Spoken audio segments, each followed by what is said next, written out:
कल हमारा मैं doctor Rameshwar Singh independent candidate बनी से, तो कल हमारा मशेडी में जलसा है जिसकी हमें प्रॉपर परमिशन भी मिली हुई है। हम यहाँ से निकल रहे थे तो बसोली में हमें पुलिस वालों ने रोक लिया है, एडीसी साहब ने रोका हुआ है। तो कह रहे हैं कि कुछ सिक्योरिटी रीज़न की वजह से आपको नहीं आगे जाने दिया जाएगा, तो उसी वजह से यहाँ पे रुके हुए हैं। होप्स हो कि जो ये बात बोल रहे हैं वही हो, इसके पीछे कोई और राज ना हो।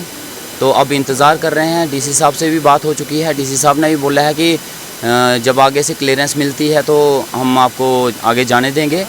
अब रीज़न क्या है, इसके पीछे किस लिए रोका गया है, हमें अभी तक यही बात पता चली है। और मेरे साथ कठूब बनी से आए हज़ारों लोग हैं यहाँ पे, जो इस वक्त रामलीला ग्राउंड बसोली में रुके हुए हैं। तो अब हम वेट कर रहे हैं उनकी कॉल की, कब हमें क्लियरेंस मिलता है। तो लेकिन बात यह है कि जब तक क्लियरेंस नहीं देते तो तब तक हम यहाँ पे रुकेंगे। उसके लिए फिर हमें सुबह तक वेट करना पड़े।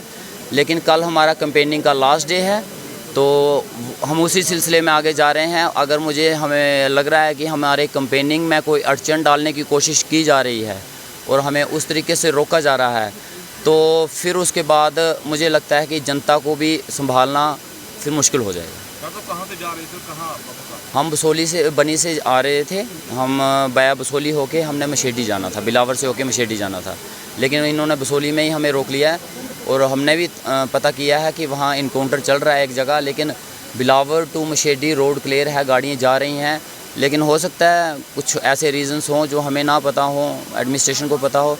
लेकिन होप्स हो, हम वेट कर रहे हैं कि हमें एक पॉजिटिव कॉल आए और हमें यहाँ से जाने दिया जाए। लेकिन देखते हैं आगे क्या होता है। प्रशासन की तरफ से क्या कहा गया? प्रशासन की तरफ से पहले तो पुलिस एडमिनिस्ट्रेशन ने हमारे साथ अच्छे तरीके से कोऑपरेट नहीं किया। लोग हम कोई प्रोटेस्ट कर नहीं रहे थे, कोई धरनाबाजी तो हो नहीं रही थी यहाँ पे। हम पीसफुली जा रहे थे। जब उन्होंने रोका तो बड़ा मिसबिहेव किया हमारे लोगों के साथ, बड़े बुरे तरीके से उन्होंने हटाने की कोशिश की, जिस तरीके से जैसे लग रहा था कि हम पता नहीं कोई उनके ऊपर हमला कर रहे हैं। तो बड़े गलत बिहेव किया उन्होंने। फिर हमारे तहसीलदार साहब आए, उनसे बात हुई, उन्होंने अच्छे से कोऑपरेट किया हमारे साथ, उन्होंने अच्छे से बात की। हमने भी उनको अपनी बात समझाई। मैंने कहा ठीक है, अगर ऐसा कोई इशू है तो आप हमें बता सकते हैं, हम कोऑपरेट कर सकते हैं। तो उन्हीं की बात मान के हम एडीसी साहब से बात करके, डीसी साहब से बात करके हम पीसफुली अब रामलीला ग्राउंड में आ गए हैं सभी लोगों को लेके।